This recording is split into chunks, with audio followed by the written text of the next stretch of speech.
bit louder. We had a very insightful invited invited lecture by Dr. S.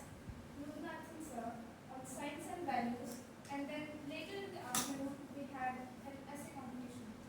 Now, coming to today, we are going to be having an invited lecture by Dr. M.Vijayasarathy sir, followed by a treasure hunt competition in the afternoon. To begin with, now let me briefly describe the theme of this philosophy week, science and values. It aims to explore how science, while being rooted in facts and rationality, cannot be separated from values that guide its application. To start off this session, I would now like to invite Dr. N. Bobby sir to deliver the keynote address.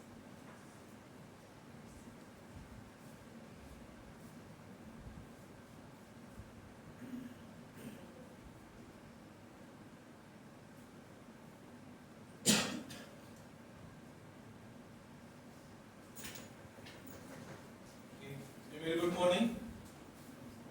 So, respected head of the department, Dr. S. Indra ma'am, and chief guest, Dr. Vijayasarathy sir from MCC, and I'm very happy to see Dr. Vijayasarathy sir here today, and faculty members, Dr. M. sir and Dr. Jonas sir, and the students in the Department of Philosophy. And it's a privilege to be here today at the seminar of this Science and Values Philosophical Reflections. And once Socrates has said that the unexamined life is not worth living. So today we are gathered here, to examine how philosophy is going to, continuously shaping our lives. So I wanted to give you a piece of note from the particular theme today. And in today's world, where we are driven by multiple things like that, technology and the very fastest wisdom which philosophy helps us to reclaim our sense of meaning and ethics today. So first of all, what philosophy does? Philosophy trains our reasoning. And the second thing, it cultivates our empathy and it sustains our values in public life. So, and today, how this theme is actually going to reflect on today's lifestyle. So, it's a beautiful partnership between this science and values. When we talk about this science and philosophy, they share a common goal we can talk about. Search for the truth. And philosophy reminds us that truth is not only empirical, but also it is ethical, social, and interpretative. So, modern philosophy of science shows us that science is not a value-free, it is influenced by human interests, worldviews, and cultural interpretations. Today, we need to know science gives us knowledge, but science values gives us the direction how to follow. And same way, it expands our to be more clear, it expands our power, and also the values determine how to use that power. So similarly, science and values must not be seen as rivals, but as a partners, we can say. So science gives us the meaning to live, and values gives us the reason to live. Well, and it also develops our intellect. Values shape our conscience. Well, in today's theme, invites us to think deeply about the relationship between not merely as a contrast between faith and the facts, but as a philosophical dialogue between two ways of seeking truth. So, as very clearly stated yesterday, we have heard multiple areas where our faculty has mentioned about Thomas Kuhn. We can say that in the structure of the scientific revolutions, he has mentioned that the science does not progress linearly towards truth, but instead it evolves through paradigm shifts, major changes in worldview. We can see that the truth of science is not absolute but contextual. It changes with paradigm and perspectives. So, if you take the Copernicus revolution, we have people believe that it was the center of the universe, but later it has been changed. So we know all this this particular theories we have referred in the previous. So, and also I wanted to state about the Karl Popper, where he's talking about the falsibility and the ethical responsibility. Popper is emphasizing that in the science advances by falsifying the wrong theories, not by I mean absolute truth. So it's very clear about the part of science, and the truth, is provisional. We approach it through critical testing, openness, and honesty. So if it's not, falsified, it's not a science. So the values of truthfulness, humility, and integrity are essential for scientific progress. So science must be guided by moral values of openness to correction. Without it, knowledge turns into a dogma. Well, so I wanted to focus on the Husserl's theory also, where he's trying to tell that we want that modern science has lost its connections with human meaning and values. He said science became technological and objectifying, forgetting the life world, the human lived world of values and experiences. So for Husserl, science must return to the subjective and ethical dimensions of human life. So this insight laid the foundations for phenomenological and hermeneutic aims, which emphasize understanding, meaning, not just measurement. Well, so when we, for example, we can say like science can measure your heartbeat.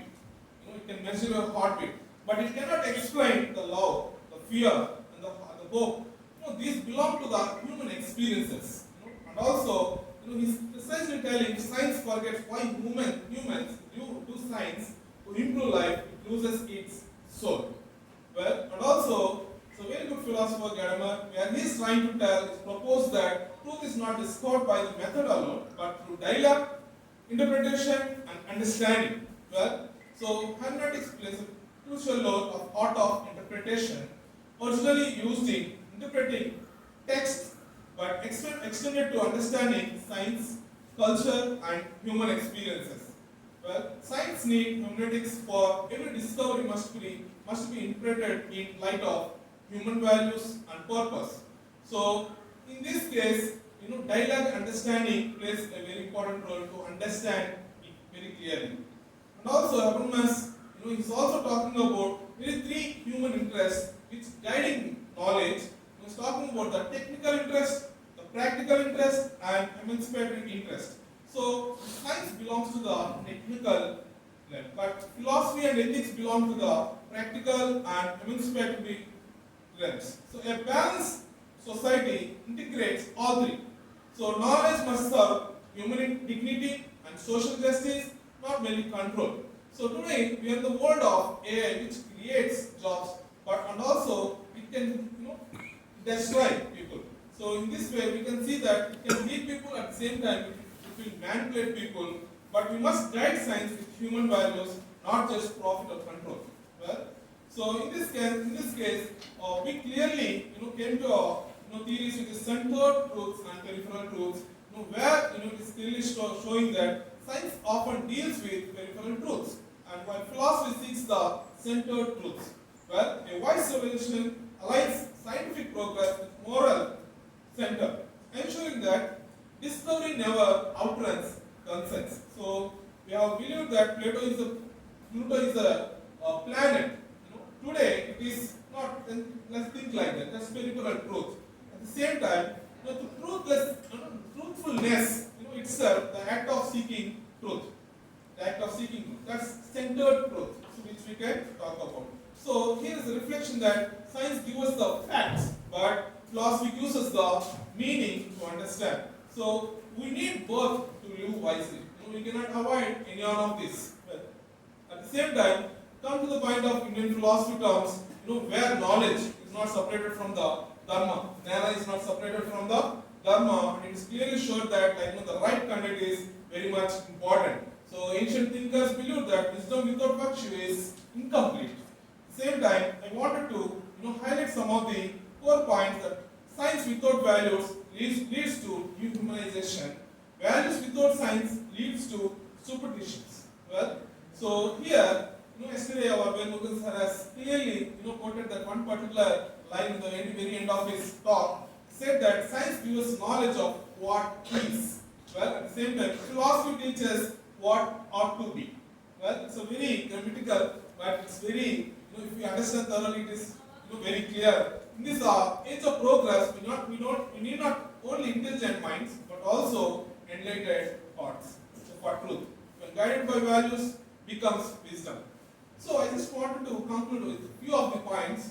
Science at its heart is a method of inquiry. It is founded on observation, experimentation and reasoning.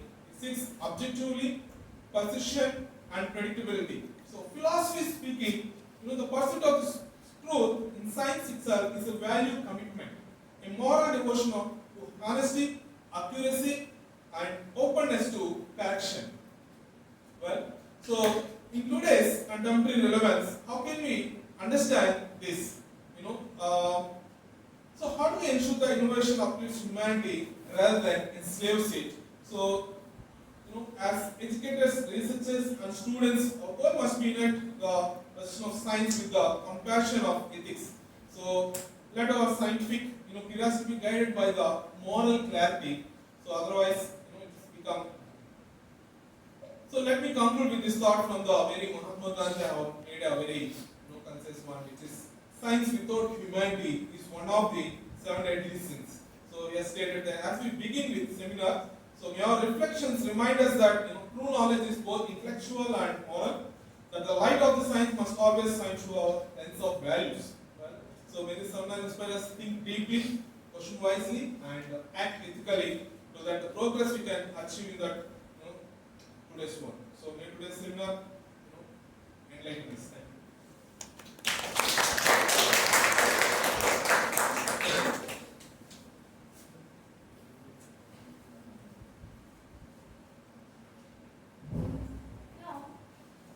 I would like to introduce our esteemed guest. Sir completed his PhD from Department of Philosophy, Pondicherry University in 2014, making him the alumni of this department. The subject of thesis was an examination of reductionism and anti-reductionism in consciousness, a study on John R. Shelley. His field of interest are philosophy of mind, philosophy of language, classical Indian philosophy, ancient and modern Western philosophy, philosophy of science, traditional and symbolic thought. Now, I would like our sir to come forward.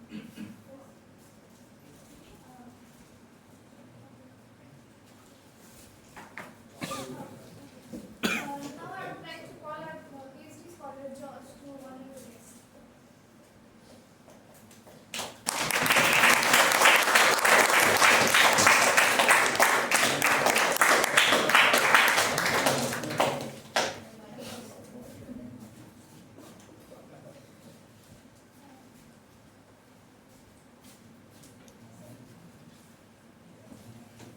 Over to me now.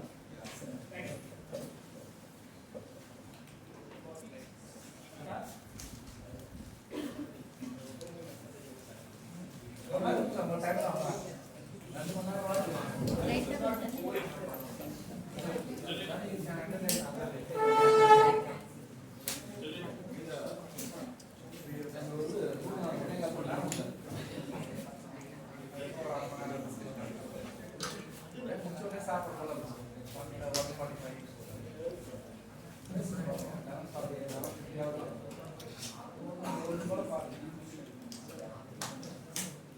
Can I have your attention, please? So, good morning. Good morning. Good morning. I thought you were sleeping. So, coming to this department is something like homecoming for me, nostalgia, because I have done my PhD here and I also joined as a research fellow in a project for 1 year. Then I did my PhD here under Dr. K. Srinivas, who is from Madras. It is nostalgia in the sense I have witnessed the transition where we moved from the science block to the Silver Jubilee campus. So it's like this Silver Jubilee campus during that time is something like not that much of a forest kind of system. It's like a barren land. Dr. Venmurugan will be knowing it. It was in a raw stage. Yeah. By the time we entered. Yeah. It was too hot here. Now what you're seeing is something different. So it's a different peak altogether. So rest of the things I can discuss with you later. But straight away, let me presentation. So I think these 2 days you have been bombarded with topics like signs, values, with a non-stop nonsense. Huh? How do you feel it? Is it really like that, or you are trying to get something out of it? Let me see how it's going on. So purposely I have made my topic in this way, just make it not a caricature, but to see how things work. Okay, truth and value, the philosophical marriage between science and ethics. So here, this is not originally my title. This is a title by Ken Wilber, the American philosopher, whose work is The Marriage of Sense and Soul, integrating science and philosophy, or science and religion, that is his topic. But why that metaphor marriage is very, very important, you know. People who got married will be knowing the kind of complexities involved in marriage. Correct, huh? Okay. So how complex these things are.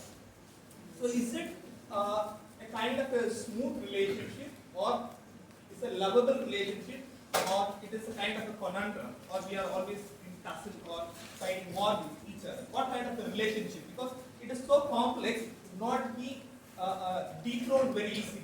Such kind of a relationship is what I am trying to say in between science and ethics. It is not so easy to say they have a love affair, and it is not that difficult to say they hate each other. So it is like a crisscross relationship, like how Wittgenstein used to say. No? It's like language cage. Sometimes they go closer, and sometimes they move apart. So that is why I specifically made this title like with the metaphor marriage. Beyond that, nothing is on that title. So the basic question, like how yesterday's lecture and all start. I always start because I basically from this tradition, so we always start with the basic questions. So first of all, in a normal parlance, what we understand by science. So abhi sollumbodhu ambi illa ba enna okay va. So what do we how to put this word science rather than giving an explanation? What I say here is the science aims at, like what is mentioned here, is an attempt. Nothing. Yeah. No, it's okay.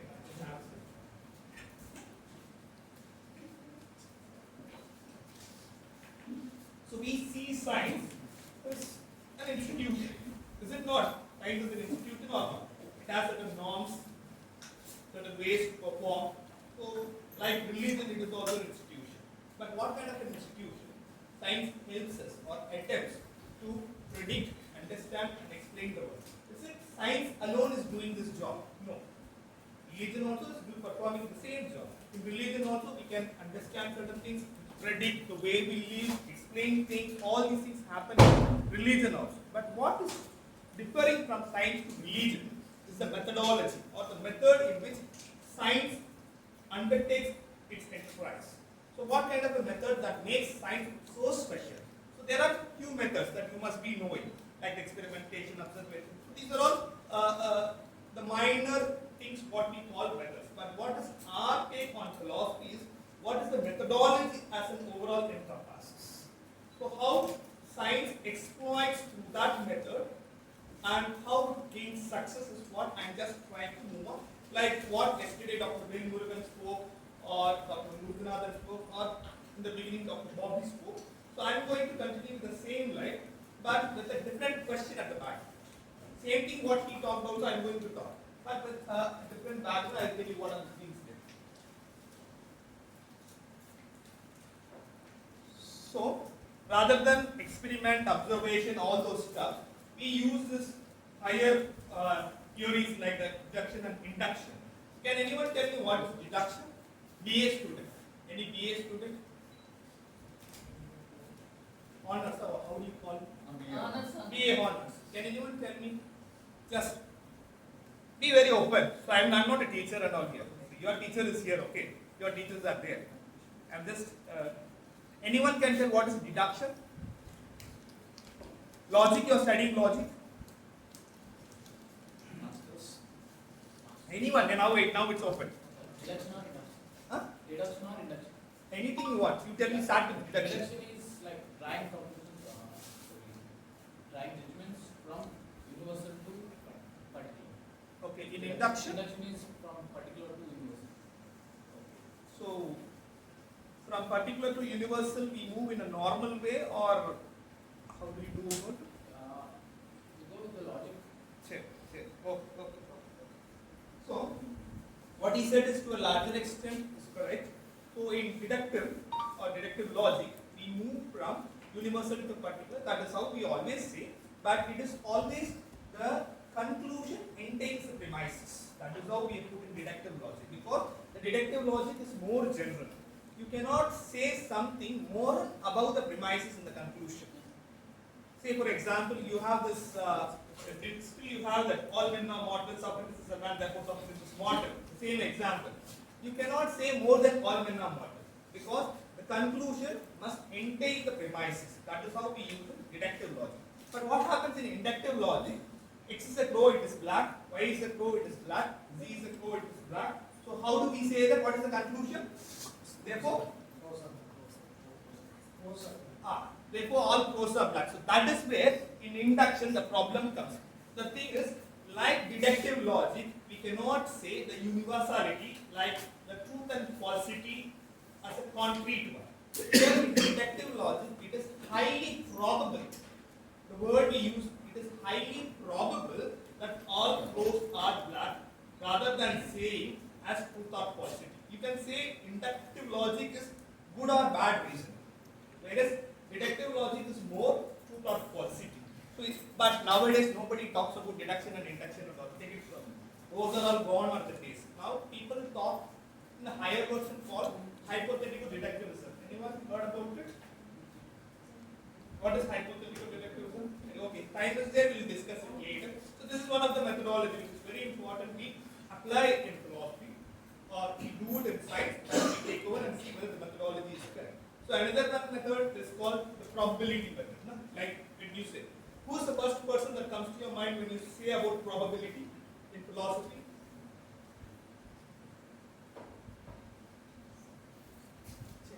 Problem of induction. Anyone heard about problem of induction? Whose idea is the problem of induction? Is a British empiricist, David Hume. No? So probability is also one of the important way or method in which science undergoes. So, but I'm not getting too much into probability. But if anyone who's interested to read probability, you can read Saramos, who has written on probabilistic knowledge, and Duncan Pritchard. A very interesting reading where they talk about conspiracy theory and credence. So it's a very important, like what is the normal parlance for something to be called as a knowledge? What do you call as a knowledge? Then tripartite. You know about tripartite? Very good. Justified true belief. Can false belief become knowledge? Can false belief become knowledge? JDB is a theory we always have. Justified true belief alone can get to the level of knowledge. But is it so? But here is a case where Saramos discusses that false belief have the credence to become knowledge. Very interesting fact it is. He uses things like conspiracy theory and Bayesian principle. You heard about Bayesian principle and all? It's a very interesting phenomenon there. So where he uses credence to prove that false belief also can get to the level of knowledge. And the last one, which is not that important, inference to the best explanation. If time is required, or if you want it, you can ask me during the question answer. So these are certain methods that we employ in science. So, but let us leave about the method in science. We are dealing in philosophy. What philosophy and science have in common to say something called as philosophy of science. So that is where the launching pad is coming from. So, like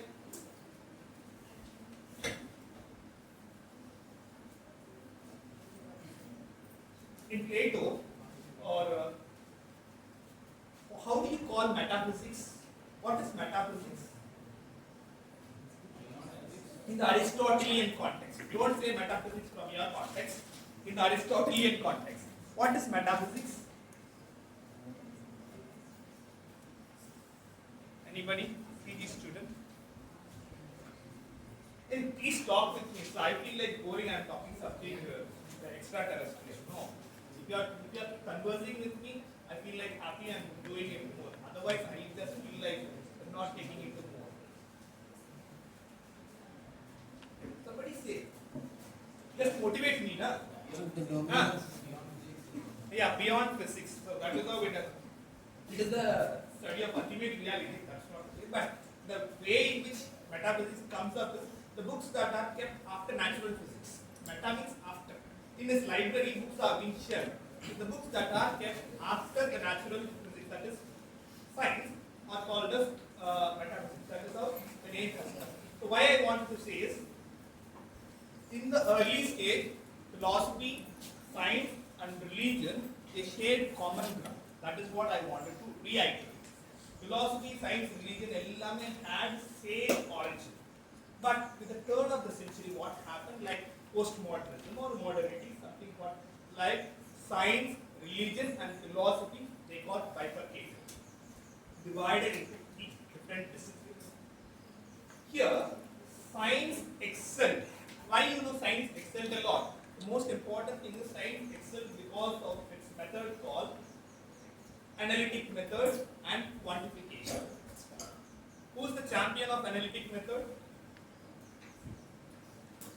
Any PG student? Boring, I'm just asking questions. Who championed analytic method in the modern Western philosophy? I have to say like that.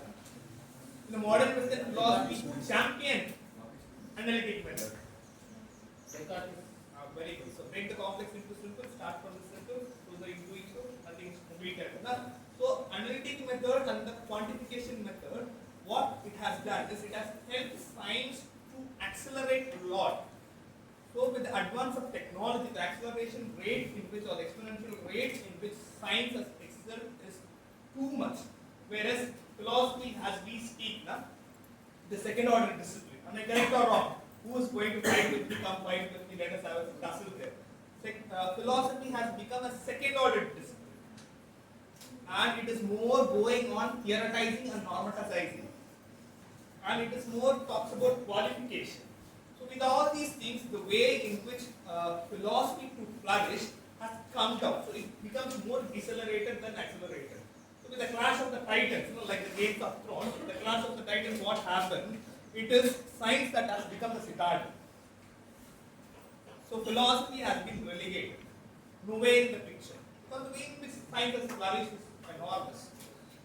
So now with the turn of the century, what happened? Is there any way, because the marriage has been diverse between science and philosophy, so is there any way these two things got rebedded and see things in a different aspect? So that is where philosophy of science comes handy for us. Philosophy of science is a very important discipline. I think in your PG you will be having that paper. It's a very important paper. So philosophy of science, what it tries to do is it tries to analyze the methods that which science has taken for granted, and also it tries to question the fundamentals in which science has built its castle. So are these like anything you question the fundamental, it's called a philosophical enterprise. Am I correct or not? So like for example, what is philosophy of mathematics? If somebody is asked 2 plus 2 is equal to what? 4. 2 apples plus 2 apples is what? 4 apples. 2 apples plus 2 oranges is what? 4 fruits. 4 fruits plus 4 tables is what? 8 objects. 8 objects plus 8 drops of water is what? Say, okay, 4 drops of water plus 4 drops of water is what? Don't say 8 drops of water, you know I don't. Come on. How come it is 8 drops, man? 4 drops of water plus 4 drops of water is equal to what? 1 drop of water. So 4 plus 1 is equal to 1. Am I correct? If you are going to question this way, this is called philosophy of mathematics. Because you question the fundamentals mathematics take for granted. That is, we take number for granted and move on in mathematics. But philosophy does not do like that. It questions, like, what is the, what the meaning of bachelor? Analytic. The meaning of bachelor. What is the meaning of bachelor? But bachelor by itself is an unmarried man. So you are saying an unmarried man is an unmarried man. That is an analytic truth we call. But that is not what I am saying. I am saying what we do in philosophy is we question the fundamentals. If I am going to ask you like this, what is the meaning of meaning? What will you say? You said the meaning of bachelor. Okay, I got it. What is the meaning of meaning? Somebody is going to ask you. What is the meaning of meeting?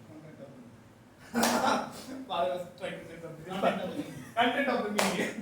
Yeah. So if you are going to give answer or take questions that way, that becomes a philosophical enterprise. That means it questions more on the fundamentals than taking things for granted. That is what we do in philosophy of science. So this is the picture I am having in mind. So with this philosophy of science, where I am trying to bring in one institution called science, and I am trying to see that institution through the, like Bobby said, through the lens of philosophy. Is it right to do it, or is it unwarranted to do it? So that is how we see it when the lecture ends.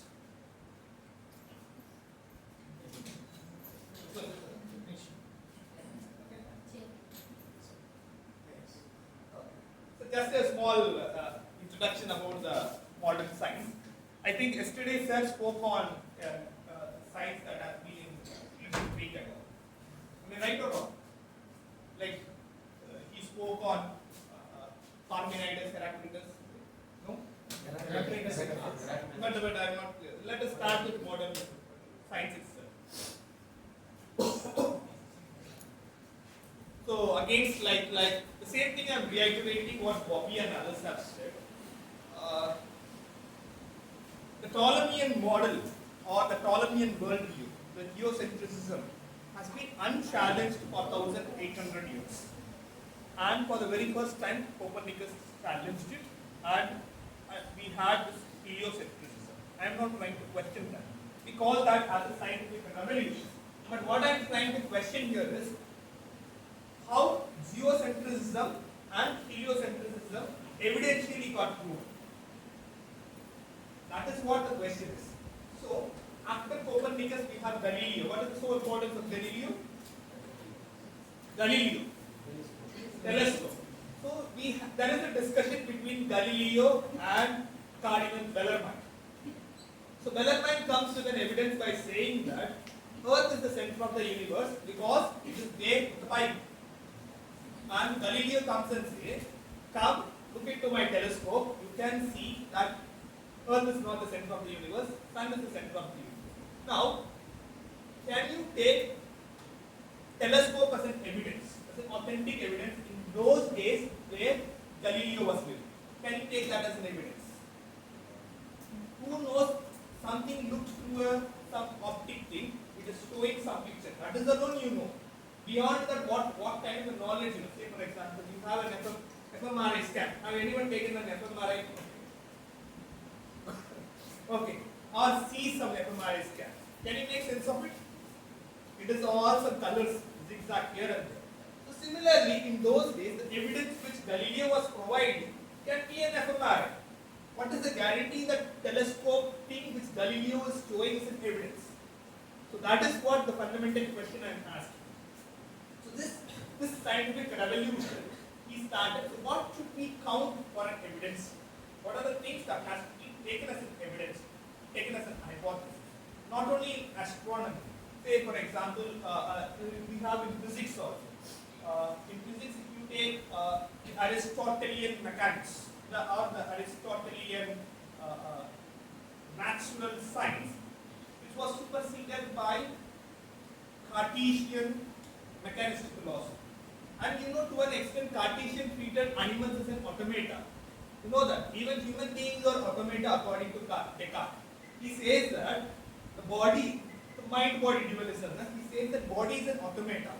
It is where God has added soul in the human body, and the point of interference is the pineal gland. The pineal gland, body acts as a piston. Body is purely, according to Descartes, is something what he calls is like, it has to obey the mechanical law. Beyond that, it has nothing to do with that. So that is the kind of establishment in physics we had, but it superseded the Aristotelian view. But the Cartesian view was later superseded by Newtonian view, who took into objects in motion, like three laws of motion, and gravitation. So how gravitation and motion superseded the theory is put forward. And to the later you have Einsteinian one, where he talks about special theory of relativity and the general theory of relativity, and towards the end we have quantum physics and Higgs boson and something. See the kind of classic, say for example, classical physics to quantum physics. Let us take it a small moment to discuss about it. You heard about curiosity is a cat? What does it mean? Not your curiosity. I'm talking Schrodinger's cat. What does it say? Anybody? Is it really curiosity is the cat? Is it possible for a cat to be dead and alive simultaneously?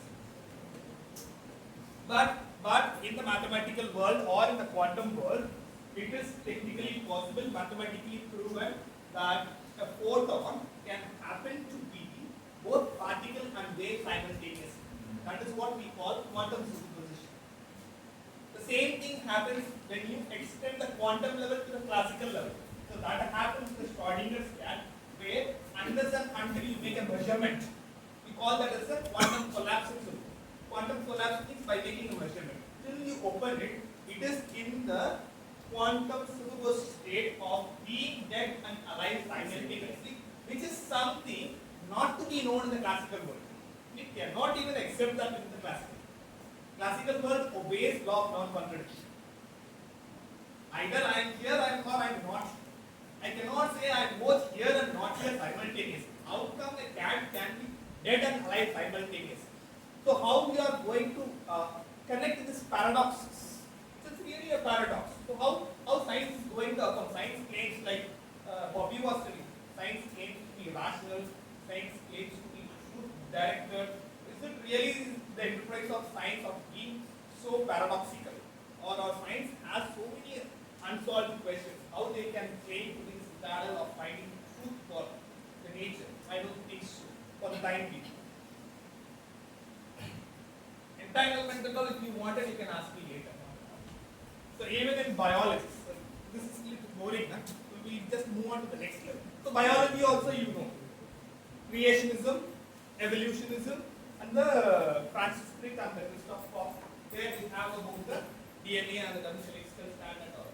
So finally, what I try to bring in here is this origin of modern science has gone to an extent called, today the buzzing word is artificial intelligence. So can anyone say what is AI here? I did my PhD on that area. So be careful what saying. What is artificial intelligence? Yeah. Intelligence which mimic human intelligence. Yeah, very good. By what? By using machines, commands. So that is very important. So it is imitating human mental activities by means of machines, especially the electronic ones. Whether it might be a circuit or whatever you silicon chip or whatever you use. So that is but today's word that AI can be used for anything and anywhere. So they don't even have it has become so warm. The word can be used. Anything you do, it becomes AI. But what I am trying to say here is even this growth in science, whether psychology or neuroscience or computer science or linguistics, how the technology has evolved over a period of time by claiming that science is trying to make the world a better place. Science is trying to understand and unravel the mystery of nature. Science is making a kind of close connect with the nature.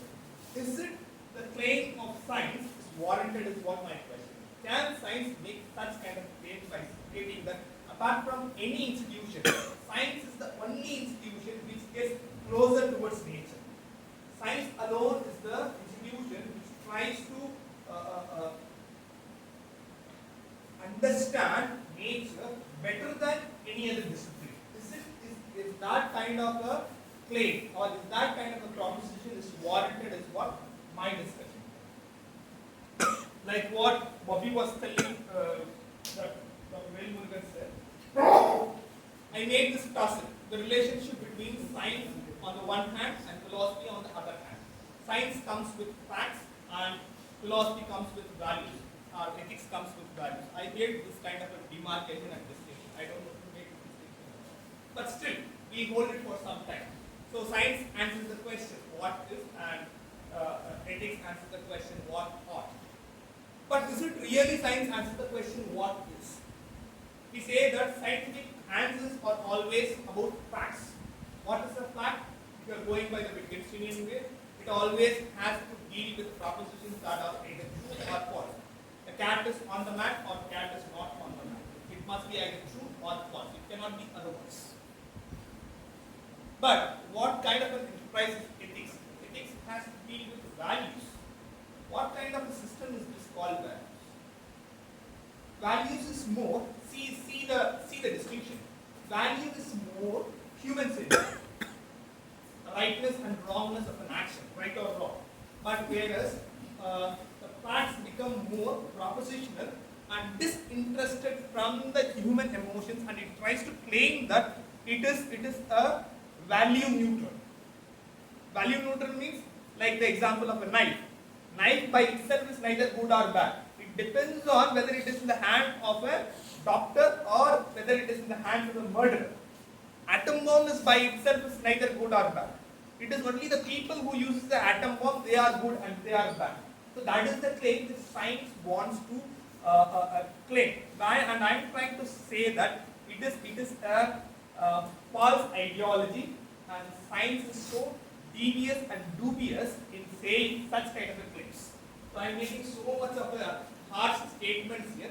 Science is very devious, and science is manipulating, and science is trying to give a picture which it is not really, by hiding its facets behind saying that it is value free and it is disinterested in the affairs of the world, and most importantly, it is the only thing which comes closer to reason and which understands nature better. So that is the claim which can be questioned, and I am taking two people, one is Thomas Kuhn and Karl Popper, so like what they said yesterday, but I am trying to see Karl Popper and Thomas Kuhn in a different way, not the way in which you have been dealing with. So one is the Popperian world. We talk about falsifiability.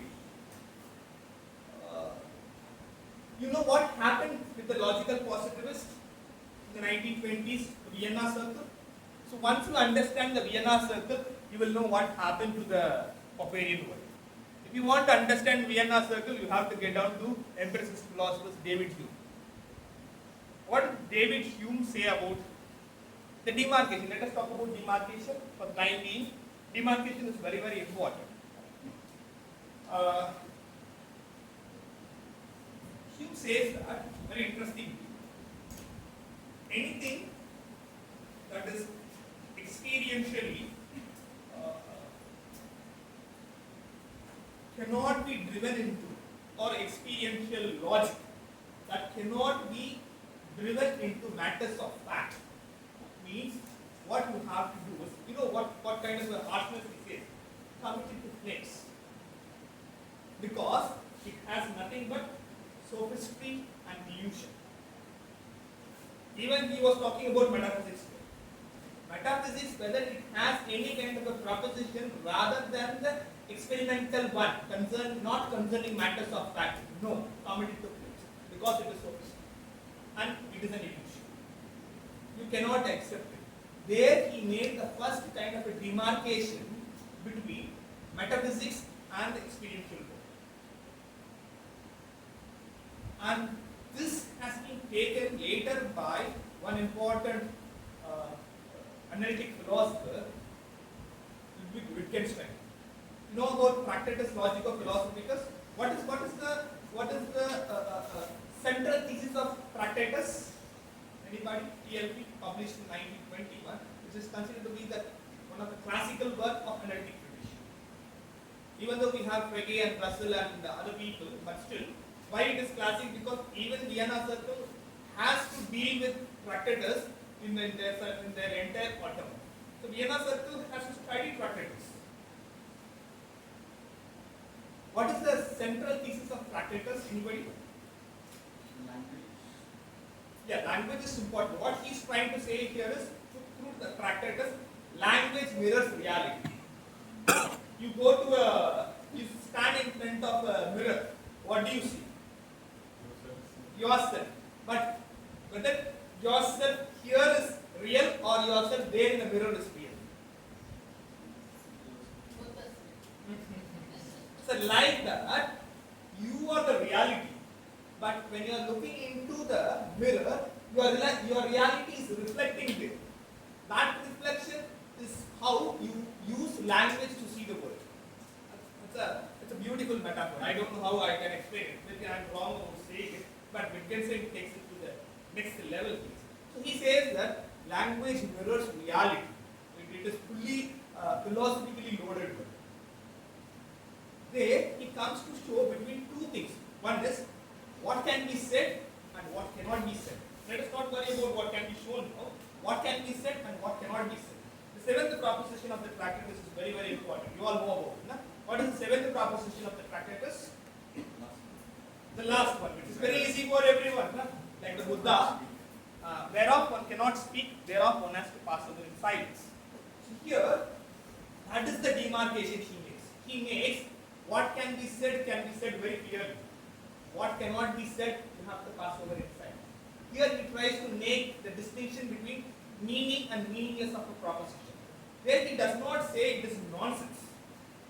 He is not saying it is nonsense. He says that we cannot say more about it because it is beyond the captivity of my language. My language is very impoverished to say something beyond my level. Take the example of ethics or metaphysics, like the Kantian. It is impossible. So here he makes a demarcation between what can be said and what cannot be said. So this the logical positivists take to the upper in the 1920s, where people like Moritz Schlick, Rudolf Carnap, A.J. Ayer, and others, where they wanted to make science more safeguarding. They wanted to bring in science in a very safe scaffolding. So what they have done is they have taken the principle of verification. You heard about it, no?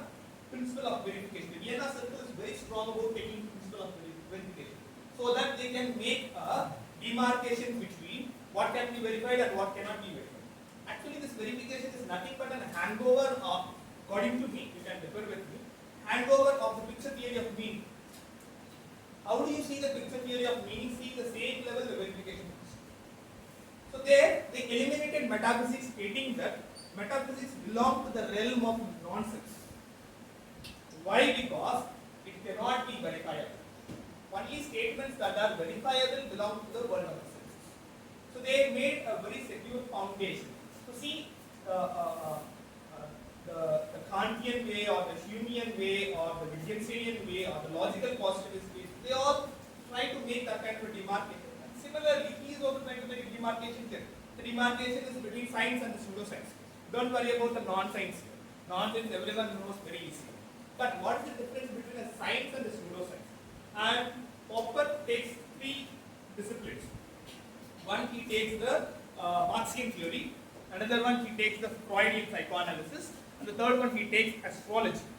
So all three, he says that though it appears to be science, but it is not a science. Now you are predicting, my wife believes in astrology. So he says that whatever happened to you, it is because of your star is like that. I said, there is a star, I don't know. She said, you don't believe in the star, but it is what the star which is happening, which is what making you to behave like that.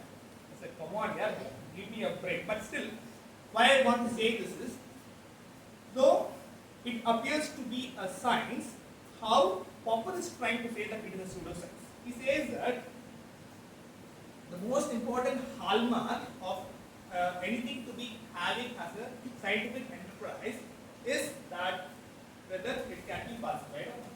That is very simple. But why falsification becomes very, very important? See, the logical positivist said verification is very important. Then why Popper has to say falsification is very important? It is too much important. Can anyone tell me? So in verification, you heard about modus ponens. What is modus ponens? In the rules of inference, P implies Q, P, therefore Q. If I take poison, then I will die. I have taken poison, therefore I will die. But what is the problem with modus ponens is, you cannot go on proving the right thing. All crows are black. Say for example, how long you are going to count the crows in the world? It is infinite. But rather than that, what Popper is telling, very simple to say, let us for the time being assume all crows are black. Unless and until one crow which is not black, you show me, then it is over. We remove it. That is exactly modest term. P implies Q. Negate the consequent in the minor premise is to negate the antecedent in the conjunction. If you are negating it here, then you have negated the entire premises at all. Very simple. So for that he brings two important things. This one. You heard about corroboration in Popper? So how science behaves is what I am trying to say. We all said, no, we are trying to say science is the galore of rationality. Science is the one which talks about facts. Nothing like that is what Popper is telling. We in the beginning try to corroborate. Corroboration means what I can say. For the time being, that is how you can understand. For the time being, let us accept this is true. But it is not true. For the time being, it is let us accept it. We all come together and accept this is true. That is called corroboration. It is used the word verisimilitude also. Why it means it is not truth, but it is closer to truth. For the time being, let us corroborate it, and then we move on. But while corroborating it, one has to be very sure that it has to be put into test, or it should be open for falsifiability. If you cannot corroborate something like astrology, like I said about my wife, if it happens in a positive way, she would have given one reason. If it has happened in the other way, she would have given another reason. You are wearing a green shirt, because of that, this does not happen. He will not go by saying, refuting it. What I said is wrong. Nobody will say in astrology like that. They say that it didn't happen to you because the other things have happened. So they always try to justify it.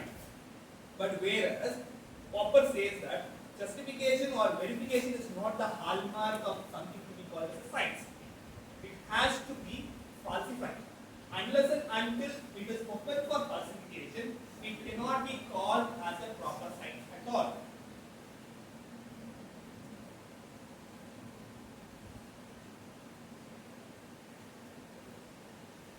And this falsifiability, he says that, is showing the progress in science. So now what I am trying to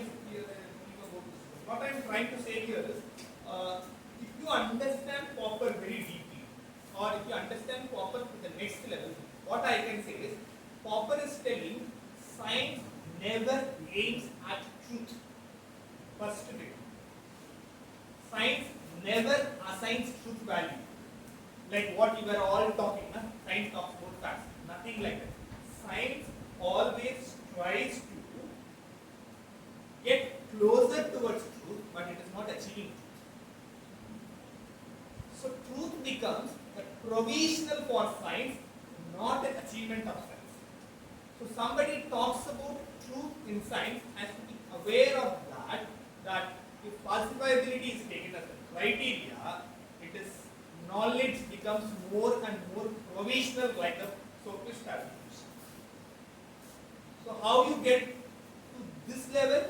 It is in the non-rational way. Science being probable is non-rational. So something to be called as a knowledge is has to be justified, true and believed. It is not true. Then how you can call the scientific enterprise as having an objectivity? It is fact, it is factual, and it is talking about truth. So one place where Popper is trying to debunk the idea that science is talking about truth. So it is not talking about truth, it is talking about provisional truth. But he is not, he is against the word using probable. Sorry, I have used it here. He is not trying to make this one probable. He is saying it is provisional. There are differences. Still another half. I'll finish in 15 minutes. Just, I wanted more discussion than giving. It's like I feel like giving too much of a lecture. I'm also really bored about giving lectures every time in the classroom. Okay. The next one, where you said knowledge is probable from the scientist Paul Popper. So now to the next level, what Thomas Kuhn is trying to do. Very important work like SSR, the structure of scientific revolution. which is very notable in the sense it has come up with so many jargons, but jargons we can try to dislodge the jargon. It's not that much of a jargon to understand it clearly. So he says that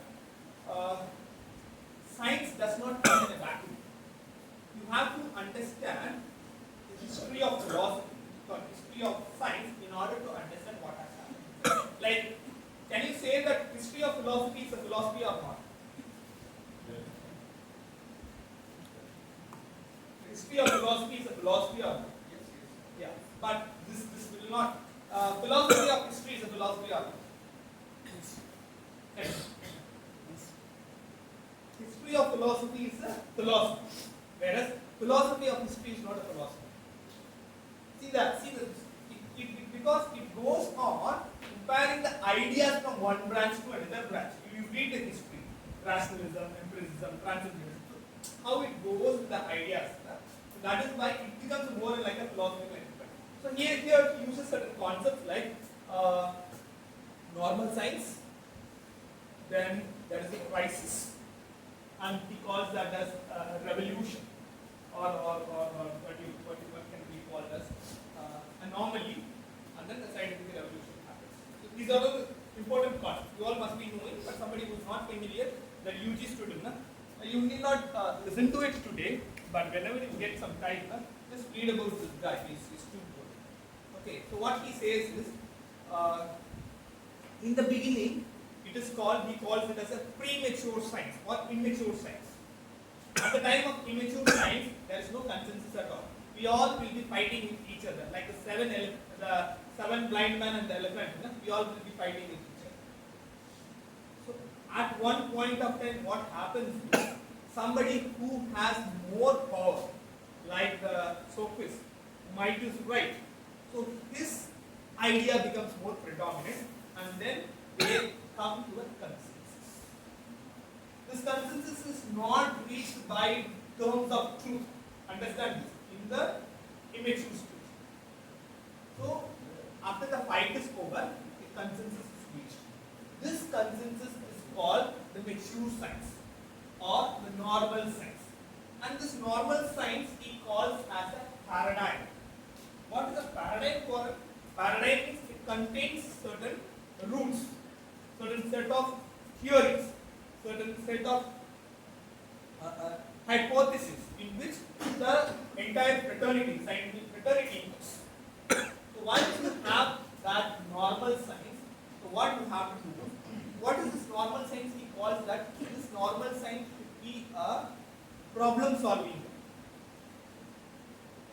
Not problem solving. He uses puzzle solving. Sorry, not a problem solving. He uses the word puzzle solving because when there are a lot of puzzles in understanding nature, if it is going to solve those puzzles, then that paradigm is a very good paradigm. So unless and until it is solving the puzzles, it is solving one or two anomalies. So anomalies have to be accepted. But what happens is, when the anomaly becomes larger and larger and larger, what is an anomaly here? Anomaly means exception. Yeah, there are glitches. Something usually happens. One day there will be sudden glitch. Something happens the other way. For one thing that happened the other way, you cannot change the paradigm. You have to wait. You have to accept the paradigm is happening to be correct. Unlike, see here the differences. Popper wants to falsify every time. But here he says that paradigm is dogmatic. Simple. You take it, you read him, you will understand. He says that paradigm is for the time being dogmatic. You cannot go on question for a longer time because you have to accept the paradigm. You are staying in the paradigm. Paradigm is dogmatic. An anomaly is there. Try to see you can solve using the paradigm. Can you solve the problem? The scientist has to come and look into the paradigm, not the paradigm has to look into the scientist. Scientist has to come and see in the paradigm whether this paradigm is having a solution for the puzzle, and try to come along with the paradigm. No, I cannot solve it. Then also you cannot change the paradigm. When the anomaly becomes larger and larger and larger, when the anomalies counts become cumulative, then he calls that as a period of crisis. A crisis situation happens. So in that crisis situation, what happens is you have to go for a paradigm shift. But how this shift happens? Because in the time of crisis, each one will be coming and fighting for their right. Am I correct? Say for example, the Newtonian paradigm to the Einsteinian paradigm. Let us take example of that. People who support Newtonian paradigm and people who support Einsteinian paradigm. So there are a lot of anomalies created, like Schrodinger's cat, Heisenberg's uncertainty principle, quantum superposition, quantum entanglement. Classical physics does not have any answer. Newton is getting trashed. So what happens then? These people who are in the new paradigm, not even new paradigm, in the period of crisis, what happens is they come and talk with each other, and the truth or the paradigm is not decided by the facticity of science. That is the beauty here. The truth or the paradigm here is decided by the scientific fraternity. The scientific fraternity at the time of crisis will come, sit together, and they will decide whether this has to be considered as a paradigm or not. That is what Lakatos calls this as. It is kind of a mob psychology. Are we really dealing with facts of truth here? It becomes more like a mob psychology, where scientists deciding what has to be considered as a paradigm, rather than looking into the world in a value-free, truth-oriented and factual. How come this can be accepted? You say that it is based on reason that science works, but science works not on based on reason. Science, the paradigm itself works on the kind of the scientist biases, or the scientist psychology, or the scientist upbringing. So with that they will decide, let us all come together and say this as the new paradigm. This is what he calls that as paradigm shift. And also another thing which Thomas Kuhn used to say is, this one paradigm to another paradigm is incommensurable. You heard about incommensurability? Yeah. Means what? Yeah. You cannot compare one paradigm with the other paradigm, because these two paradigms are incompatible. Take the example of mass. Mass during the time of force. Mass during the time of Newton is different, and mass during the time of Einstein is different. You cannot use the word same mass for Newton and same thing for Einstein, because the way in which we use that language itself is entirely different. It is like the Wittgensteinian language games. One is like the football and another one is like the volleyball. So you cannot apply the football rules into the volleyball and volleyball rules into the football. So both games are having different ball game and different rule game on it. So you cannot try to compare one with the other. So what is the point I am trying to derive from Popper till here is, we all thought that it is reason that is the driving force for science. But looking into here, one case it says that knowledge is more provisional. Knowledge is not based on reason. Knowledge is truth hearing, but it is not truth. If you achieve truth, knowledge becomes stagnant, according to Popper. You cannot. It is always open for falsifiability. And when you know the truth, nobody knows what when you are right here.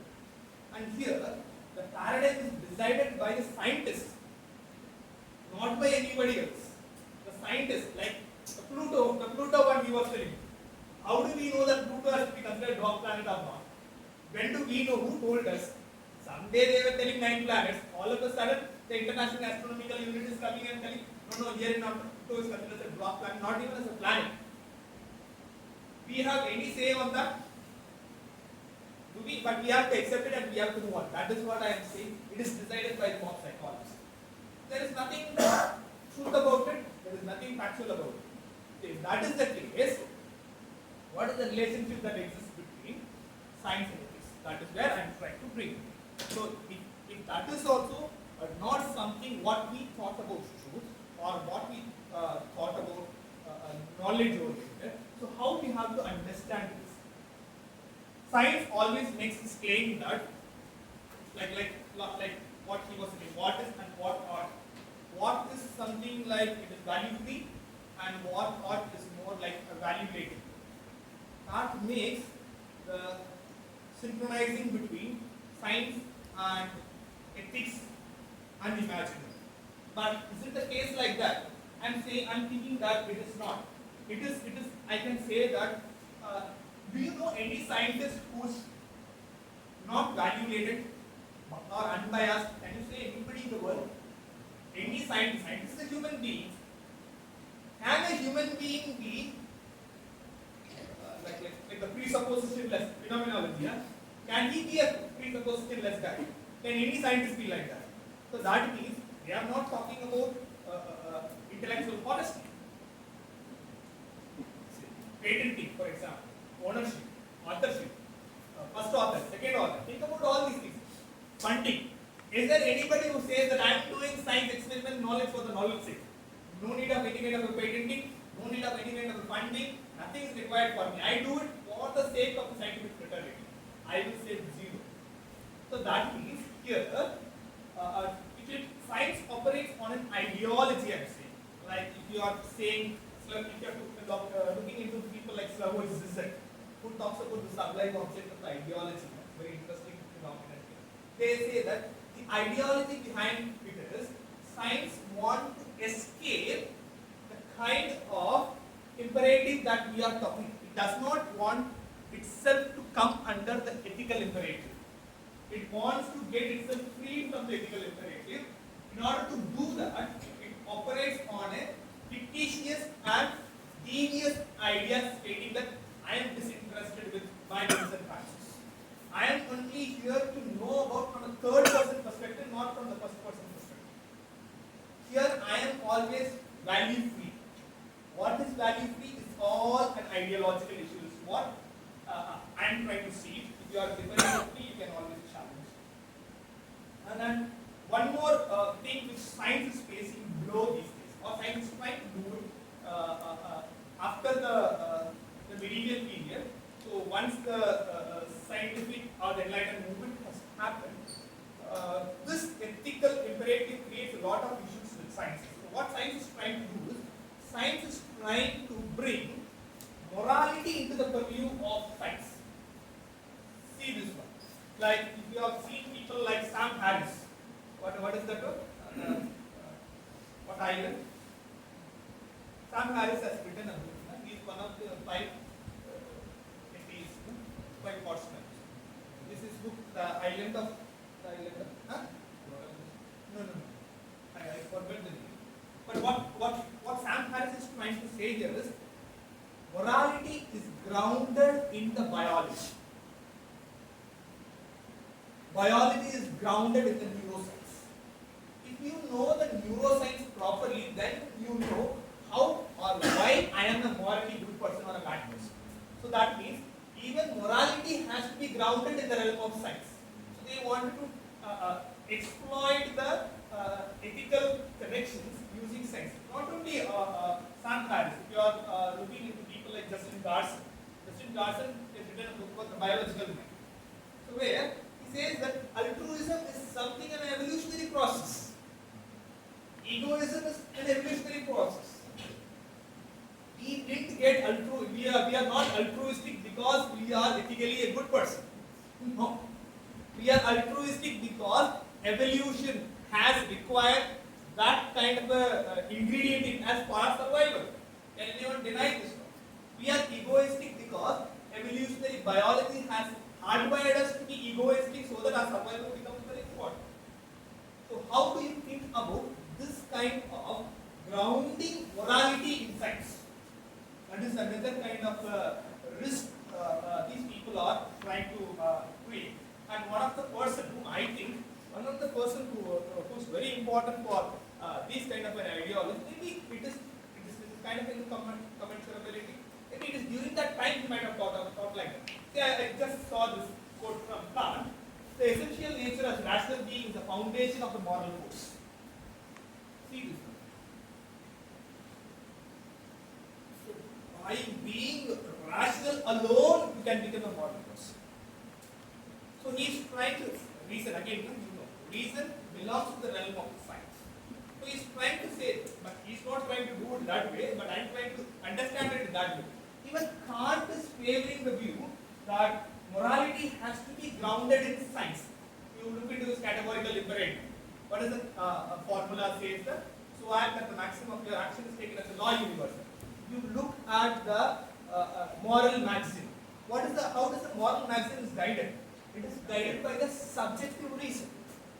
He says that the reason is the same for all. That is the outcry of the Enlightenment movement. So by grounding reason, he has given another chance for science to take another card from the deck and to exploit their own way. I see it that way. I don't know. But in looking at all these things, what I have understood is one way where science and ethics can be rewedded is by looking into virtue epistemology. But what is this virtue epistemology? It's like, even I also, to be very honest, I also have not understood this. Because I was trying some other way, as the way progressed, I was left alone. I was trying to do values from a different perspective, epistemic and non-epistemic. Or I was trying to do it from a inductive risk of dogmas. That is the value which I was trying. Or democratization in science. You heard about Helen Longino? She talks about democratization. How far the women's voice are heard in sciences? She says that science is more patriarchal, maybe chauvinist. She has this statement, if you want to go and read it, she says that it is more male biased science is what we create. There is no democratization in science, according to Helen Longino. So that is the idea which I was trying, but I saw this one bit towards the end, but it's not so fitting, but still I was trying. So what I understand by virtue epistemology here is like the Socratic way. Socrates says that virtue is knowledge. So if at all, knowledge is grounded in virtue. So that kind of a knowledge is what I think is a knowledge that can. I'm not saying that science is bad, so don't mistake me here. I'm not saying science is bad.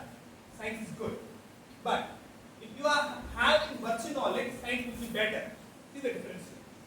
Science will be better. If you want it, you take this approach as a complementary, not as a contradictory.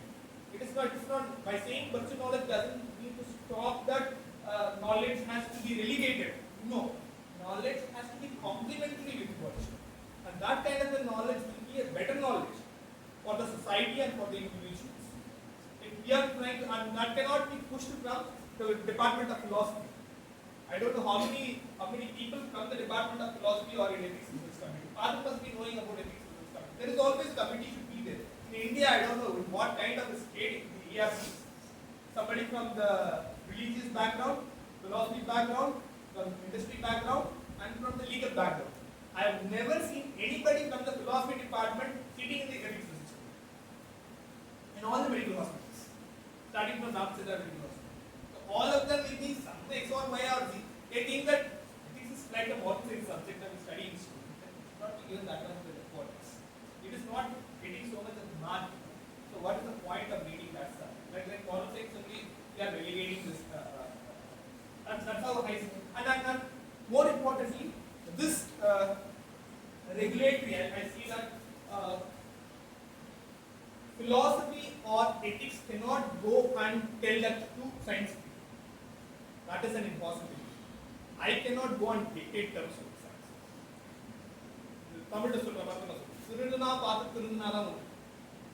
It has to come from within. It has to be a self-regulative one. Unless and until you don't have a self-regulative from the scientific fraternity, it is an impossibility for ethics to go and dictate terms in science. Ethics cannot, or philosophy or morality cannot go and teach science that you have to behave in this way unless and until it is in the field of applied ethics. Applied ethics is மட்டும்தான் நீங்க போய் சொல்ல முடியும். இது பண்ணலாம் இது பண்ணலாம் கூடாது. Talk about pure science. Can you have anything on pure science? And people say what is pure science? I don't know what is pure science. And you get into people like Sundar Sarupaj, caricatures pure science. What is so pure about it? I don't know.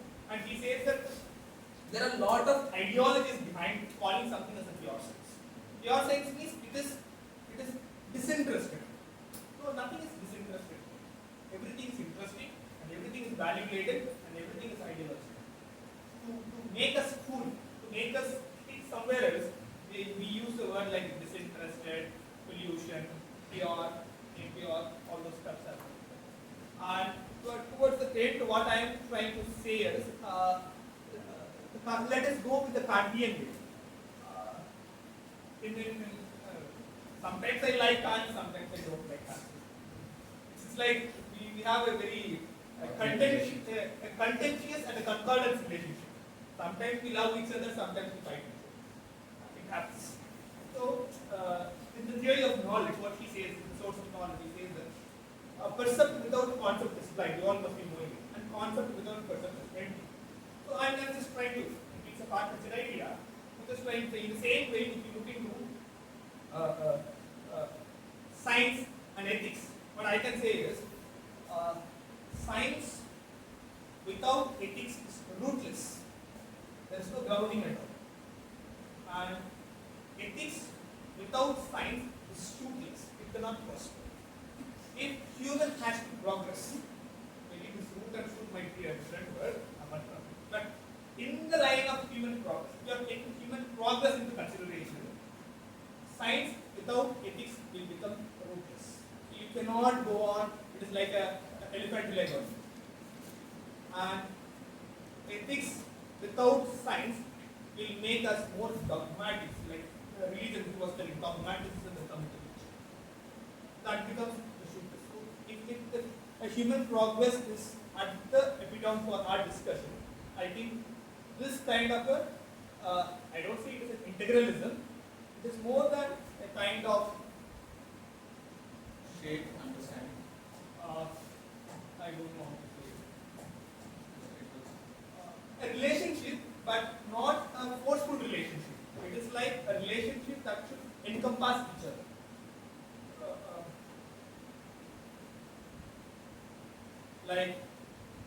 Like in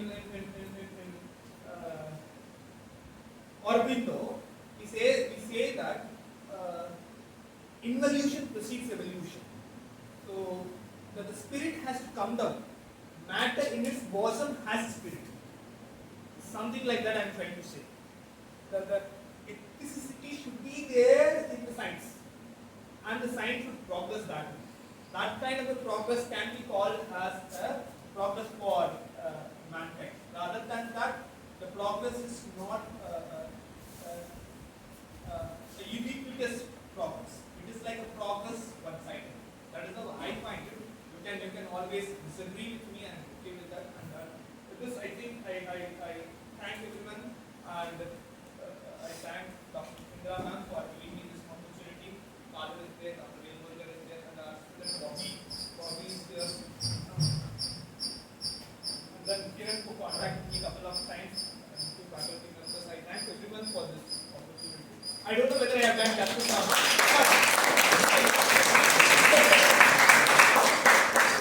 But I tried my level to give some kind of a spark. Okay, thank you very much. Sir, you said that it cannot be dead and alive at the same time. But it can. How?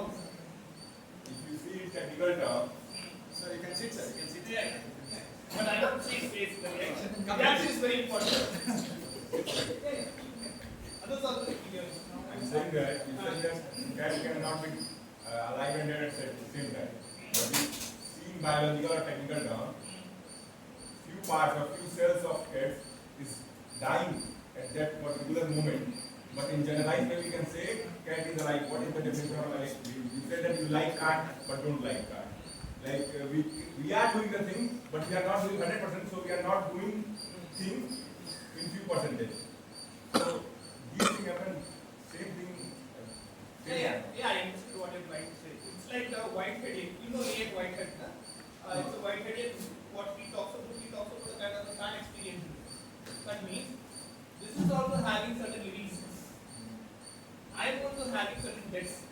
So I am also can be considered as being dead and alive simultaneously. Cables also can be said being dead and alive simultaneously. Because the entire world has the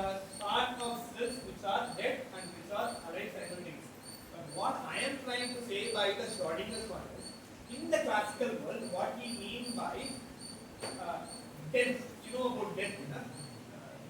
Death means, say for example, it's very difficult to say what is death, but in a normal clinical way, I say, can we say brain death is considered as death? Brain death. That's what the problem is. That's a problem. So, clinically, till now, brain death is considered as death. Clinically, not with your opinion, not with my opinion. Clinically, brain death is considered as death. So, in that way, there is no way a person is dead and alive simultaneously in the classical way. But what the mathematical thing that has proven in the quantum world is it coexists. The problem, you know, I'll tell you what is the problem. I have seen this, I have understood this problem a lot because I worked on Roger Penrose and Stuart Hameroff on this one. So the problem is we try to magnify and even from the quantum level to the classical level. Quantum world is a quantum world. Classical world is a classical world. But when you try to bring the quantum world and the classical world, there becomes a clash. And that clash gives a lot of paradoxes. That paradoxes are hard because we don't have a unified design still now. It is a problem with the scientist, I think, not with me. To sum it up, you were asking about, I think what you meant to say was, it was the people. It was from the people. So, from his lecture, he was saying that science is not something rational, but it's just based on the assumptions or the propositions based on consensus. Consensus. Again, it's the people, the same people. The Kuhnian way goes like that. just putting the point Not, out. I understand. See, that is the understanding he's giving it. So, and again, the Schrodinger wave equation, why it was there, it was again a paradigm thing.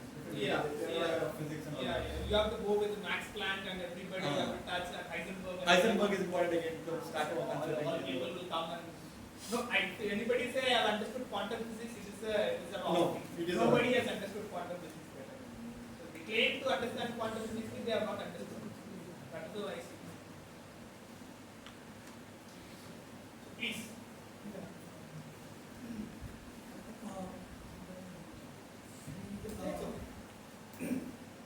We have actually at the end probably a conclusion. The end part is not good, man. Okay. I know it.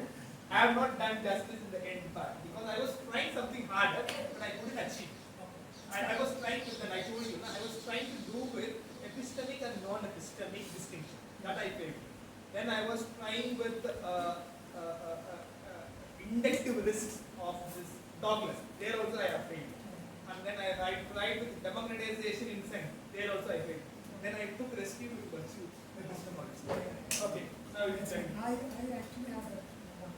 So one way of concluding probably the discussion is about adding ethics, or let's call it the virtue, but ethics to science.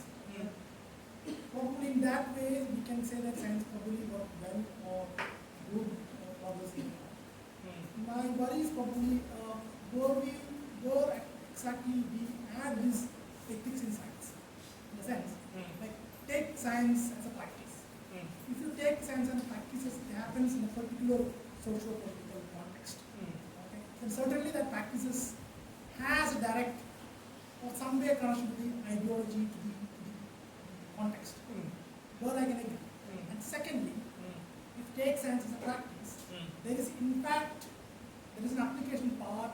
There is of course we need to take an ethical part. Whenever the knowledge is being applied, we need to take it. But the problem I feel is that where actually we can put this value part. Can we put this value part within the mere epistemological inquiry itself, that method itself, right? So that method itself is completely an epistemic value, such as truth, objectivity, and so on things. In that method, can we have this value? This so-called non-epistemic value. In practice, I agree. Of course, we can add that part. In that inquiry, that methodological, that aspect, the way it is we are gaining knowledge. Where can we really put the ethical values? That's my. Actually, for your question, generally, Yeah, just for this question. No, generally in a practice, again I'm talking in practice, because when we were studying, when I was studying as a school, so I think the value at the epistemic part, or even without the start of the science, for example, without a person able to think of producing something, even the person without thinking of the method, there was something called moral science. If you look at, I'm just putting it in perspective, if you look at moral science, it was a kind of value addition at the epistemic level. Before even the start of comprehension of the methodology of science, it was there, but it was just there for the sake of practice. If you put it like that. I understand. But what I am trying, what I am thinking is, looking at the Western world, I'm just very critical about the Western world here when we talk about science. Western world has detached itself. That is the biggest problem I have seen in the Western world. For example, the analytic method, which the Cartesian is one. Another one is take logic. Be formal logic or propositional logic, devoid of the material logic. Do you think that it is a good affair? That is one problem which I see. For example, in Indian logic, you see, Indian logic is a mixture of formal logic and material logic. You cannot divide it. But they just took away the light from the body and then they build a caste, which is unfair. Is what I say it is unfair there. Even for the medicinal practice, in Indian medicine, take the Ayurveda or something like that. It is a holistic prescription is what we give, not the one which that itself is a value. No? You understand? Not for the eye alone. I will be giving a medicine, but that medicine will go and have an impact on my lungs or a kidney, which I am not bothered about. I will say that I am an ophthalmologist who has to be worried only about the eye. So this alienating matter and form is the failure of Western science. If they try to bring it together, there can be a possibility. I don't know. Exactly. They were trying to bring it up later part. Once they finish the formal training and all the applied part, they're trying to get it. But that's what it won't work. We cannot do it artificially. That's what Now what the Westerners are trying is to do it artificially, which is artificial. That's what I said towards the end. It has to be self-regulating. I cannot ask you to be like I use that word. Thirudanam. Thirudanai paathu thirunda vittal. You can understand Tamil. Okay. Thirudanai paathu thirunda vittal thirundai odikka mudiyadhu. You have so much of policy to stop them. But unless and until you don't change, that the individual does not change, it cannot be stopped. That is how.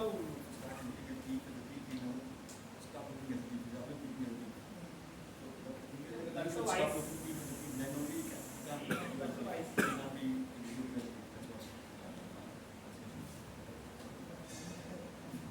Yeah, please. Anyone? So please share your thoughts. That is very important. I'm not here to give lectures. Yeah. See, one day, Papa as well as school, widely read, one of the way, particularly council, has been read powerfully against science. Can we really take these two fingers, framework? Is it actually, and see, I always feel like whenever talking about Papa, particularly Thomas Kuhn, when we're discussing about Thomas Kuhn, it's an argument, sociological framework has been used against the crediting science. So if this is one problem, whenever we discuss about Thomas Kuhn, can we take the Thomas Kuhn for enriching science rather than debunking or decrediting science? Yeah, that is the perspective which you are having, I would say, because Thomas Kuhn is not that much debunking science, because he talks about the progress of science. And that's true. He talks about the progress of science. We cannot leave that aside. Yes. The progress of science is very, very important.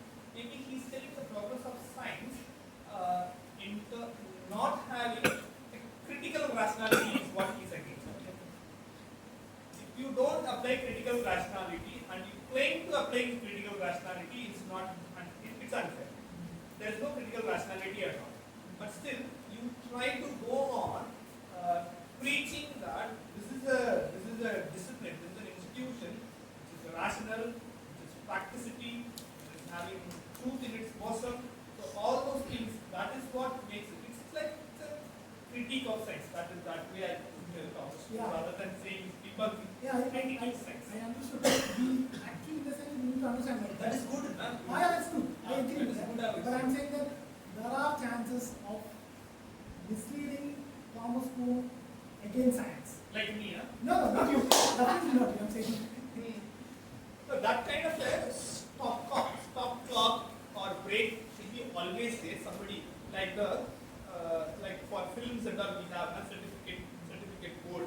Some kind of a certificate board should be there. For otherwise, science will it's like what Wittgenstein says. It's a critique of language. Philosophy of science is critique of methodology of science. You have to endorse.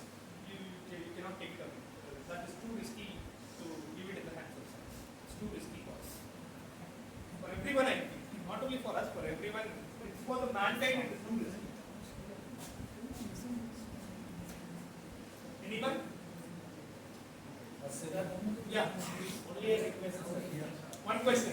Request. Yeah. Can you please simplify and summarize the Yeah, okay. So then like I said at the beginning, like a marriage, it becomes so complex and complicated. Okay. So one thing which I was trying to do is, I'm trying to bring the relationship between science on the one hand, ethics on the other hand. But science is objective. Ethics becomes subjective. Science talks about quantity. Ethics talks about quality. So both has no commonality. They are mutually exclusive and collectively exhaustive. So how to bring a common between these two is what my attempt is. In order to say that, first I have to say science is not objective like what we think. And ethics is not subjective like what we think. So this subjective and objective itself is a misnomer. So there are different ways in order to understand objectivity and subjectivity. The science claim of science being objective itself is on a falsy grounding is what I am trying to say. For proving that I have taken Karl Popper and Thomas Kuhn. And after doing that, I should have done something for the ethics part which I have not done yet, to be very honest. So after doing that, what I am trying to say is there a way so both can complement each other? So by complementing each other, there has to be prosperity for science and there has to be a prosperity for ethics. Both has to prosper for the progress of mankind or for the progress of living. That is where I said science should have ethics at its background and ethics should help science in the background of the human progress. This is the idea which I have tried. That's it. I just got a bit hung up over a statement you made. Is that when you were explaining somewhere along the way you said that the history of philosophy is a philosophy, but the philosophy of history isn't a philosophy. But I mean, philosophy of history, how could it not be philosophy? You know about pre-Socratic philosophers. Pre-Socratic philosophers, they are mostly cosmogonists like that. So from there, you move to the Socratic philosophy, like more ethics based. Then you have okay. Let us start from rationalism itself. Theory of thought. You had rationalism on the one hand, and empiricism on the other hand. Where they two meet? They meet on the transcendentalism, Immanuel Kant. Am I right or wrong? So this progression, rationalism, empiricism, happened historically, like pre-Socratic, Socratic, Plato, pre-Socratic, then Sophist, Plato, Socrates, Plato, Aristotle, then medieval philosophy, Anselm, Aquinas, Saint Augustine, then coming to Francis Bacon, then Descartes, Spinoza, Leibniz, Locke, Berkeley, Hume, Kant, and going by this history, it is not only history, but it is also a kind of philosophy that it is a creation of ideas. Earlier it is a very raw idea. Then that idea, like the thesis and the synthesis, thesis and antithesis. No? This is one idea, rationalism is one idea, empiricism is another idea. But you take the rationalism and you take the empiricism and bring into a culmination of transcendentalism. That is what I am trying to say. It is a philosophical exercise. But this is how I see philosophy. That's why I said history of philosophy is a philosophy. But philosophy of history means you take a history class or you take an Indian history. So you study the Indian history. Can you try to understand Indian history from a philosophy perspective? Can you say that it is a philosophical event? Like you go from Indus Valley civilization. You start from Indus Valley civilization, go to Harappa and Mohenjo-daro, and then move slowly the Vedic period. So all this period you go. Can you find a kind of a philosophical growth like what I am trying to say here? Rationalism, empiricism, transcendentalism.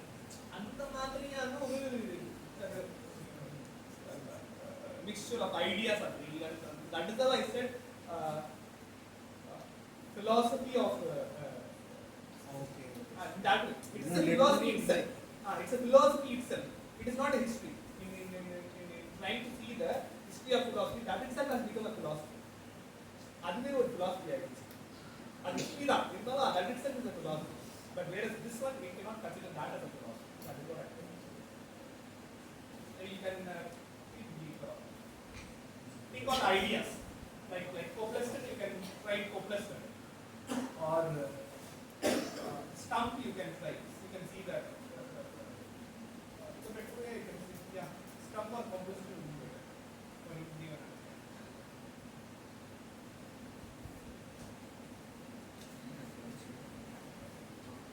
No, what I was trying to say is like, for example, consider history.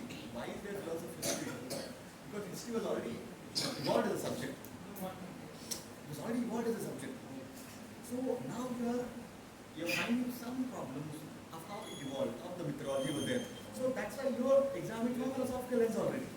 So that's why it is not considered pure philosophy. It is an applied philosophy. It's not a pure philosophy. But whereas philosophy history considered, the history itself, when you're reading the history, that itself tells you a lot about how it evolved. Yeah, I mean, Yeah, in a philosophy, history of philosophy. So that is why he is considering that as a like take the example of being, non-being, and becoming. Becoming is a philosophy. Being is one side, non-being is another side. Becoming itself is a philosophical work. It's happened historically. Not first becoming has come, then over late being has come, and over that place non-being has come. the subject philosophy of history would, like, at least in my mind, it implied like a philosophical critique of the body of literature that is history. Yeah. So is that not by its own nature, by its own definition, I philosophical? I don't think. Disagree. I don't think that is how I see. I can see. Yeah, she has a question. Yeah. Since we are talking about science and values, if something is scientifically true, but it's morally and ethically wrong or destructive, then we say that is it still a type of true knowledge or That is the entire enterprise I have been dealing so far. What I am trying to say here is, what you call as true in science, it is appearing as if it is true for you. But we have been stereotyped to think that what science appeals is true. That is not the case, is what I am trying to say here. Science is appealing by making you stereotypically thinking that the enterprise of science is fact-finding, which truth and falsity. That is a misnomer. That is an ideology which science is making us to think is what I am trying to say. So it is science deployment. Okay, sorry for the word.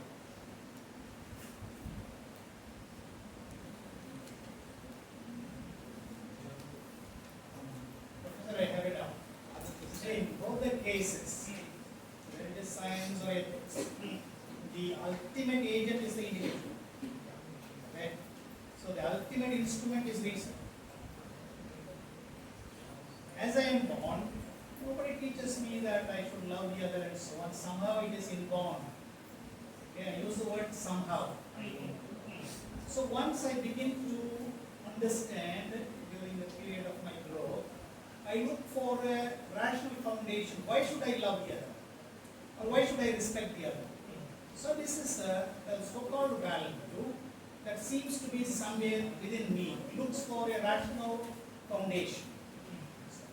Science is once again, for me, it looks like similar. I have seen, I dropped something, it fell down. So I begin to ask for what is the rational foundation for this activity. So the uniting bond is that individual. So if so, the same individual, being an agent, treats two different approaches within oneself. Okay? So, a scientist, so-called scientist, in the literal sense of the word, is spending more time on a necessity, for example, in the beginning, and then it becomes invention or discoveries and so on.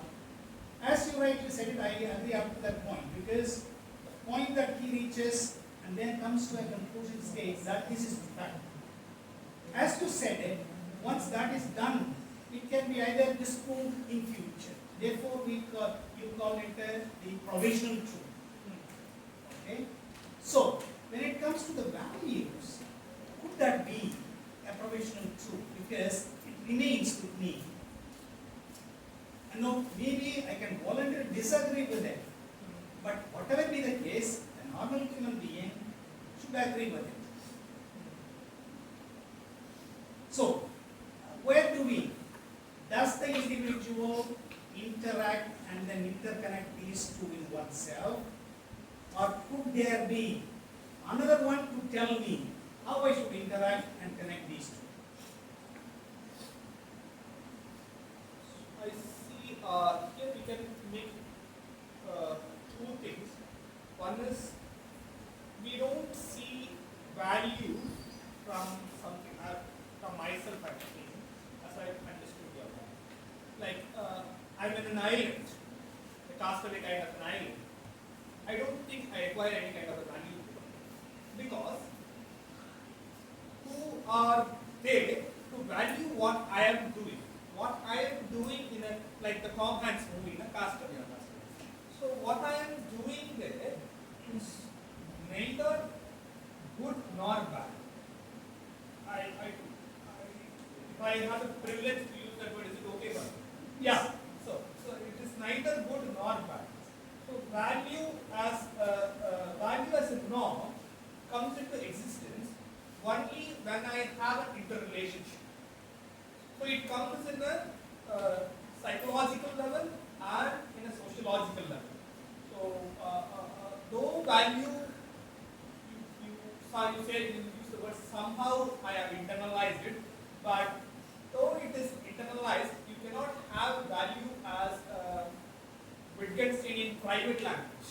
So when we talk about the private language requirement only when there is another person, only when there is a subjectivity.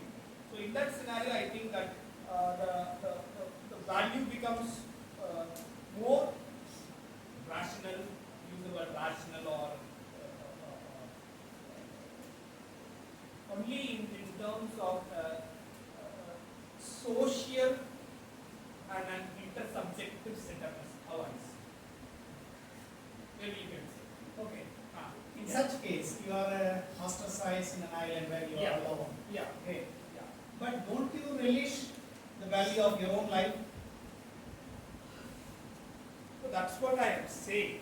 That For that, I don't need the presence of the other, that my life is valuable. To a major point, what Professor was saying correct, because I need the presence of the other. So it is in relationship with the other, I evolve my internal feelings and then I test them and so on. So when you are alone, maybe to a major extent, correct. But still there is one. Okay. I have a No, that's a discussion. even in that case, for example, even you are in an island, you are saying, how can we think that you are valuable? How do one person value their own life?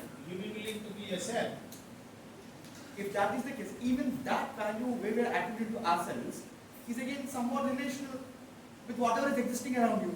Might not be other fellow human, but can be other fellow creature.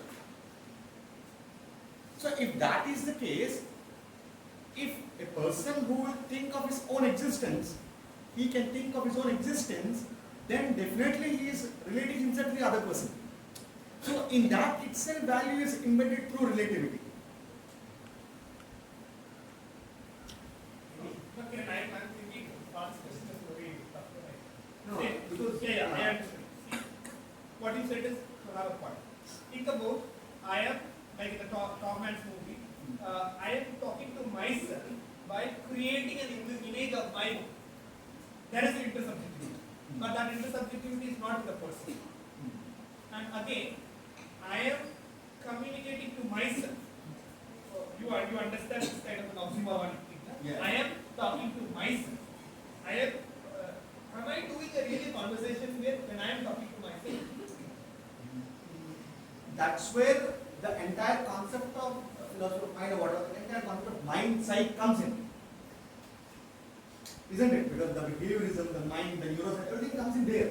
How we are able to form an image of ourselves within our own sense. And then we can converse and we can go forward. But I think for Even in that case, there is concept of relativity there for your value. So that means for value to exist, it cannot exist without a relational relativity, I'll say. A relational relation. It is always interrelational through what we find the value. Even though you are living in an island. Even though you are living in an island. Again, how do you feel you are hungry? How do you feel you are hungry? Again, you are finding relation to your body.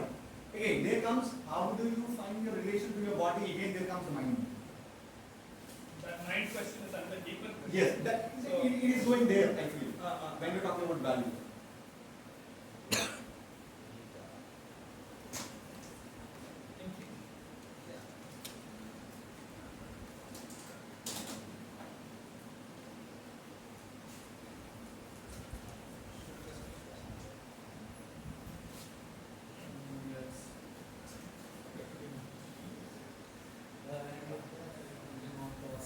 Thank you.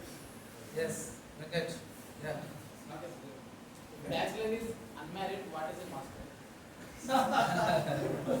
You are asking about who's master?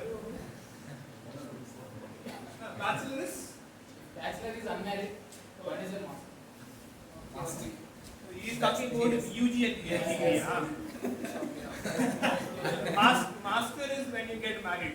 So bachelor is when you are in your undergrad, you are yet to get married. So you get promoted when you go to the master's. That time you will become a family man. What is a scholar? Huh? Scholar. Scholar is after marriage things will happen. Whether it will go smooth or it will go bad. If it is going bad, other things will happen. That becomes a level of scholar to have a bigger headache. Professor is the next. Having a kind of extramarital affair. Okay, so you have to balance between two. So having a proper relationship and a proper relationship. Economics and research. Yeah, that's how it goes. Family on the one side, and academics on the other side. So it is like riding caught by the bull by the two horns. You don't know which one you lead, this one is going to attack you.